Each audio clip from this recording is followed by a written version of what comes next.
On part one, we took a walk down memory lane to see Azriel's actions when she was pro Rkelly. Then we slowly watched her change what she strongly stated was her truth, that what was alleged was not her experience. Next thing we know, she was tweeting, "Everybody asking me, do I support Rkelly? How about y'all ask him if he support me? Any questions y'all got, y'all can write him yourself at the MCC. If it don't apply to me, I don't know. Plain and simple. So stop asking. You're going to love me for me or not." Now, we watched Azriel and Jocelyn walk hand in hand to court dates to see them now walking at a distance. That was evident that things were changing. And when she wrote she wished she was 17 again, I knew there was about to be a trouble in paradise for Rkelly. She had went live and stated she was on her way to Chicago the day before his birthday, and then the next day she tweeted,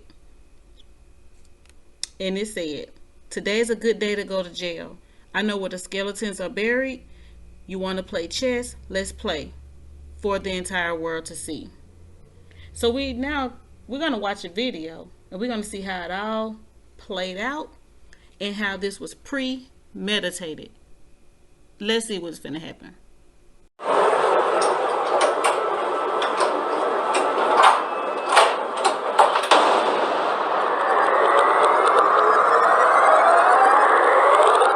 When we first started this production, Azriel was still in the corner of Rkelly. Her attitude was more on the defensive side.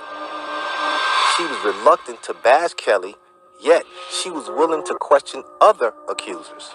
So the biggest question to us was, what made her change? What was her breaking point?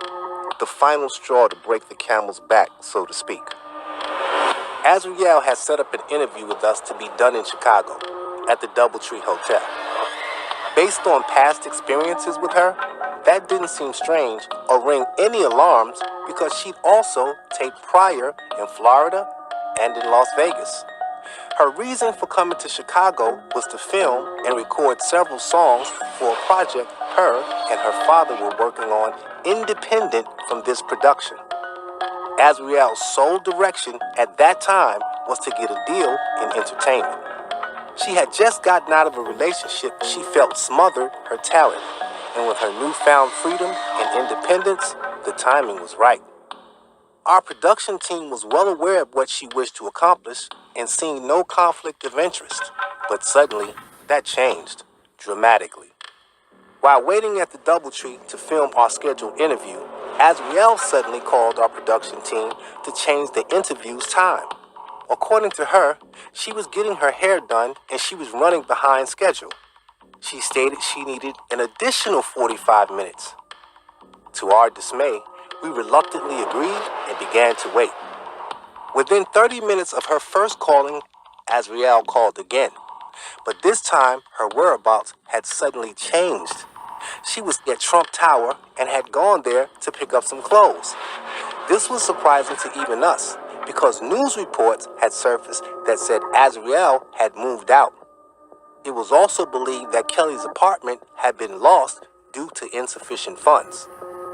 Up until that point, we realized those were lies. We'd been duped, just as well as the public. With that thought process, we rushed to Trump Tower to see and to find our truth. What we ended up getting was more than we were knowingly looking for. Upon our arrival, we sat parked outside of Trump, and Azriel called and we told her we were downstairs. She asked that we get out and come up because there was a woman downstairs threatening her safety. We immediately got out and headed upstairs. Before we could get to the elevator, we seen a disruptive female questioning where we were going and who we were.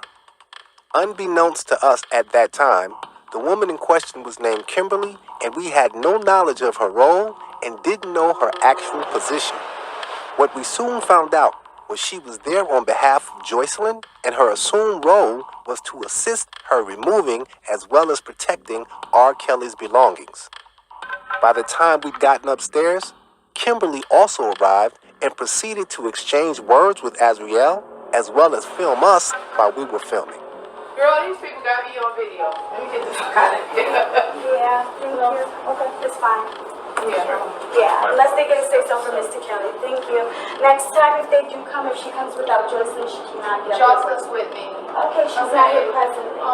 She is. No, she's not. If Joycelyn isn't here presently, do not let her up, or I will be calling the police. And I'm Because gonna they call only the have police on this you here. too. Okay, thank you. And he can report all of that. What happened next was all spontaneous and unplanned. All of the events were also captured on cell phones because our professional equipment was set up back at the DoubleTree, waiting to film the scheduled interview that never happened. What you are about to see is all spontaneous and real. Hi, I'm here with one of the authorized users. She's coming in to take some You're in the house. Of the unit. You're not allowed to program or record any of this activity. In the house? In the house, yes. We're building security. You're not Who allowed. you talking to like that? She's She can be authorized, but for her protection, and she can come in, but for her protection in this house, we're Can filming. you not film me, please? Don't come in. Sir. Well, come in. For her protection, Who are you? I am a friend of hers, and I'm here for her safety. Okay, but you shouldn't be recording. I'm not recording in front. I'm recording inside of the house. Exactly. Maybe, I don't know. They need to probably call the police. Well, ladies, come and get what you need. Yeah. He's reporting. Now let him come in. Let him come take what they want to take. I can't go on you and take any.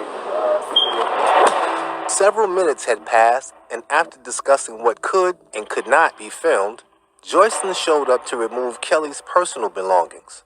To be specific, his Grammys. It was at this point Azriel had the inevitable confrontation.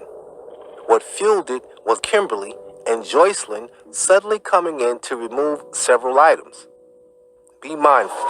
As far as we all knew, nobody knew about the scheduling, and there was only one way the questioned coincidence could have happened. Someone made Kimberly and Joycelyn aware of Azriel's presence.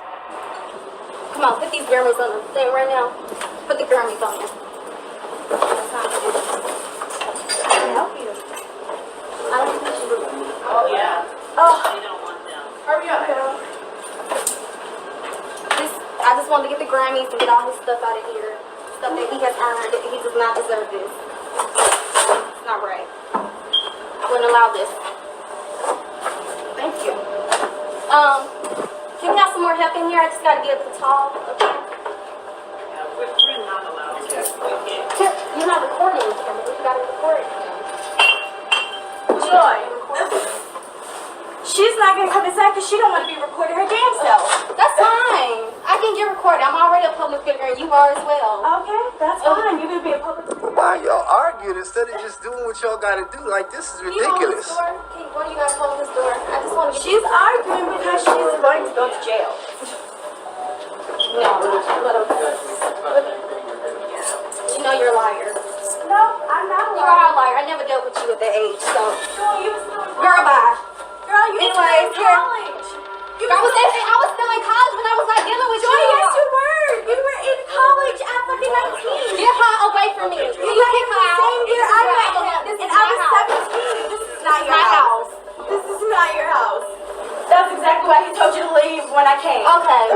You're back to being second. Yeah, both of them does. Good luck. We took him off the station. Resident does. They have obligations. You have Both of them, they're both on it. They're both on it.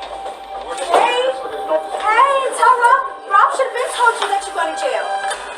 Why he didn't tell you? He tell you everything else. Okay, I need help to get these. No, I just need to get these 2 Grammys up here. Yeah, we can't go in. Okay. Okay. Well, I'm gonna get the chair. Can you hold this? Yeah. Actually, fuck all this. Fuck all this. Yeah, I don't want no beef. You know, it is what it is. So I just try to live my life. I'm good. It is what it is, honey. It's what it is. I'll be good. I live my life. And you guys, you're disrespecting his home. I don't know who the hell you guys are. You need to get the fuck out of here. Guys, we are live with Joycelyn. Oh, we are live. We're live. Wow. We're live.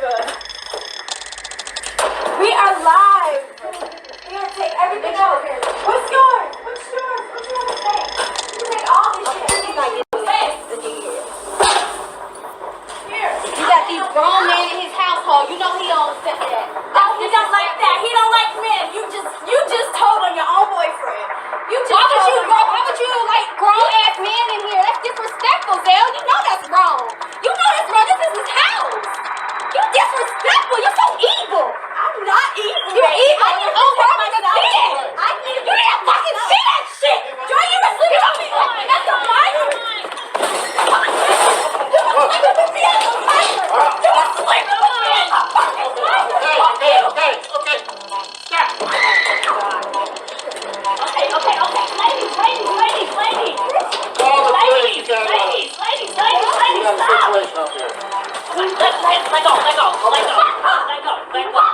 Let go. Yeah, because you went to jail. You were sleeping with me as a minor. Lying bitch. You were sleeping with me as a minor. Liar. You're sleeping with me as a minor. You were sleeping with me, bitch. I know how to fight. I'm pressing charges, too. She's crazy. I'm pressing charges, too. Kimberly, I feel sorry for you. You're going to jail, mama. You're going to jail, mama. Jail. Where my phone at? Where my phone? So clearly, Azriel went to Chicago to pick a fight with Joycelyn and get her locked up so she can't visit Mr. Kelly. Now, that was a very strategic move, but also a dumb move because you had cameras with you that could capture all of the moments. So you filing a police report when you was the aggressive also wouldn't work in your favor, but okay. Then after that, she get on social media and she tweeted that Joycelyn is in jail, sadly. And at that moment, Azriel went on a victim train. She stated that she only went to Chicago to talk Joycelyn into coming home because Rkelly was mistreating her and doing her wrong and leaving her behind while Azriel and Kels was having fun and out together and stuff. But take a look at this because someone was recording them when they went out to the beach, right? And that person had to be Joycelyn because this picture came up. I guess Azriel had forgot that she had given Shabazz all of those pictures and videos of all the precious moments that they shared together when they was one big happy family prior to Rkelly being locked up with no bond. Also, let's not forget that a producer spoke out. They used to work with Azriel and her dad in the studio, and he had something that was very interesting to say. Let's listen.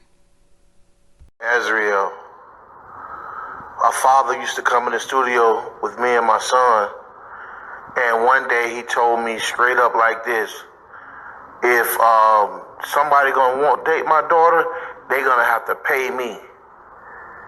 So he already been plotting this from the whole beginning, the mother, the whole nine. My son's name is Bobby Brooks. We also called TMZ to try to tell them that we have a story about the Rkelly situation, but just because we didn't have anything negative to say, they wouldn't take the interview. So that's when I knew that was going to be a conspiracy. There's going to be some shit like that. I got all the information. I sent them. My son got a video with her and everything.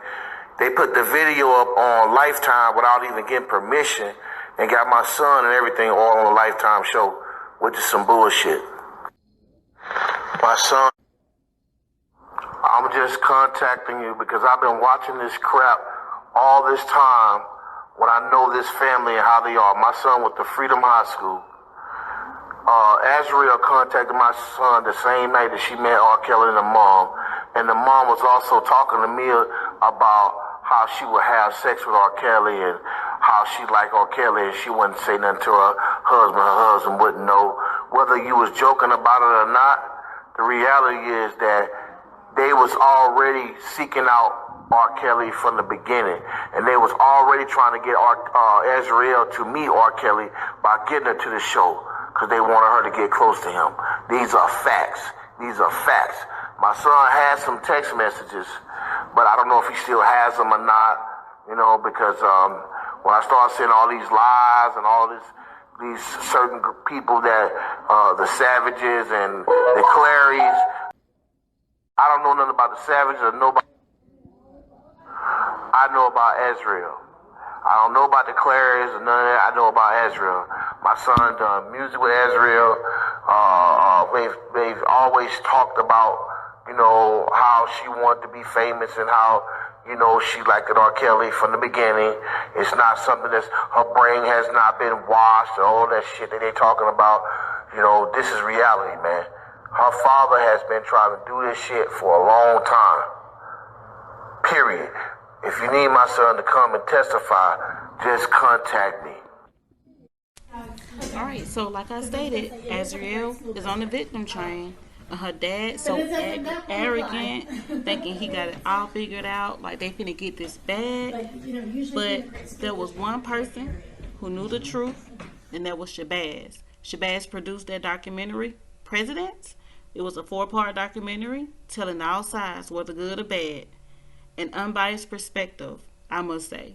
He captured this scene when they was looking at this house, and he had something to say in his caption on Instagram. You may have to replay it back just to read exactly what was said in its entirety, but he was basically just saying that they was for that bag and there wasn't no victim.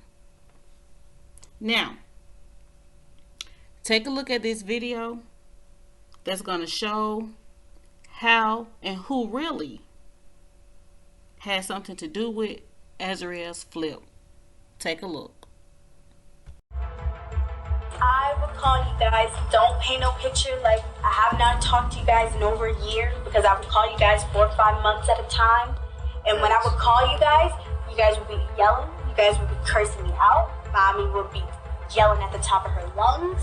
And so what I would do, I'd say, okay, I'm gonna give you about 4 or 5 months. And then hopefully you just miss me so much that you just want to talk to me. Both you and her, when I would call, it was nothing but arguments. To be completely honest with you, Robert would ask me to call you guys, and no matter what city we were in, he would say, is this your father's number, or is this your mother's number? And it would say, call me. And I would say, yes, that is my father's number. And he's like, you need to call him. And I would say, I'm not going to call him, because at that point, the only thing I get is bickering every time I pick up the phone. So if I can avoid it, if I can enjoy myself in this nice little penthouse while we in New York for the weekend, I'm going to enjoy my weekend. It was very suffocating because I was an adult at the end of the day, period. And like I said, I'm not obligated to answer anyone. I feel like, truthfully, all of the women that have been associated with Robert, I feel like once they saw him as a celebrity, not as a human being, and they were infatuated with that celebrity. I feel like a lot of them dated him because of that, because of who he was, because of the life that he had, because of the life that he could provide them. Can you talk about the shopping sprees? Can you talk about you keeping your hair and nails done? Can you talk about all the great times that you had dinner and was spending money and was splurging and was so happy? Because one thing about Robert, he has a very giving heart. As a celebrity, he has no reason to keep you kidnapped or keep you tied up. He just has no reason to allow you to move freely, take care of you, and still, at the end of the day, whatever will happen,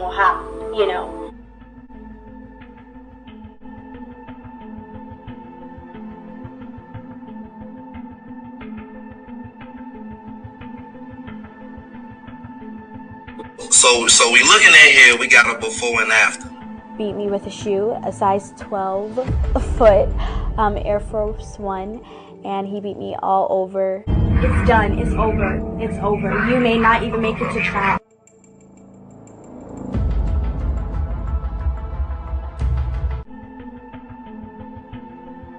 So I know about the time that you spent with her all 3 times. I was there, but I wasn't visible, but I was always there.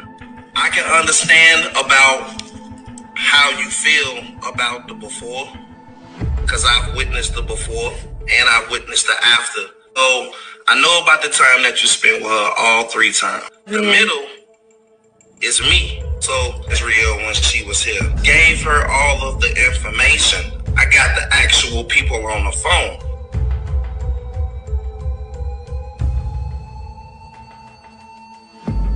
She made the decisions. She made the decisions on her own, and it was not easy. It was days and days and days of crime. It was hours and hours and hours of footage. It was indictments. It was phone calls. It was a lot of different things, and it was a lot of information that she just did not know. Overwhelming details. Some of the best psychological manipulators are ones that can put up the facade of being intellectual, even if they aren't necessarily more intelligent than someone else. They are very good at seeming like it, either applying arbitrary facts to a situation or just making up facts. A person that can convincingly lie about details or pretend to be an expert is very hard to argue with. I think what really made what solidified what you showed her was his absence, because it might have been a completely different story if he was out. I don't think so. Not after what I showed her. Like, not how she took it. It's not just me. It's not just me that dealt with her. It's my girl. It's my mom. It's my daughter. Being rushed into making decisions can result in you having to trust another person's advice that may not actually be better for you, or end up in you not getting what you want. Manipulators are hyper aware of this. They know that if they hurry someone into making a decision, they can greatly influence the outcome. What you're trying to say is that no matter how much I showed her that the things that he was telling her were lies, and she went on national TV and did what she did, you don't think that had nothing to do with her realizing that, fuck this motherfucker. I can't believe. I think all of that had something to do with it, but I think what solidified her actions was his absence. Everything came into play, but what I think finalized it and gave her the courage and the strength to go on is because there were other people in her ear and he wasn't there to defend it. Had he been there to defend it, I don't think it would have turned out the same way. Right. She was vulnerable. I'm not saying what you did was wrong. I'm not saying what you did was right, but she was vulnerable. Anybody could have came in and slid in her ear and told her anything because the nigga not there. You know what I'm saying? Like, because I think if Rkelly would have been out on bail, if he was granted bail, I don't think Azriel would have flipped. If Rkelly was in the streets, Azriel wouldn't have flipped, in my opinion. What we seen on part 1 was Azriel telling her truth and her experience with Rkelly. What we all just witnessed with Larry, Azriel Clary's Team Truth affiliate, we seen him expose her to lies and drill her into believing their narrative. I don't believe in brainwashing, but this sounds like something close to it. Now, since Tasha K played that video of Azriel and Angelo, Larry, again, a Team Truth affiliate, has since then removed every video from his YouTube that verified the false narrative that they've been pushing for 2 years. Now, who would delete the quote-unquote truth from the general public? I'm all for justice. Anybody should be held accountable for their wrongdoing. But how can we see the truth when it's buried in lies? We have watched the public crucify this man because the truth has yet to be told. We're getting one truth followed by 10 lies. Now, when Azriel became and played the victim role, her daddy and others said, "Stop poking the bear." This is why. If you look back on this video, you'll see where she said that his fans will determine whether or not she testified. Now, either you were victimized or you weren't. Now, this man don't know his fans. Why would that impact your decision on whether or not you'll testify against him? Make that make sense. Now, in my opinion, I see no victim. What I see is a person who had to choose family going to jail or her man going to jail. And since he was already locked up and she was easy to manipulate and they told her he wasn't getting out, she did what she had to do. Play the role of a victim. Now, this all I got for y'all. We're going to continue to walk down memory lane with these folks, these scammers and stuff. Now, listen, y'all. I'm on the road to 1K subs. Y'all need to help me get there. Once I get to 1K subs, I got a surprise for y'all. Now, just make sure y'all subscribe, thumbs up this video, share this video, hit that notification bell so you can be notified when I drop another video. Bye.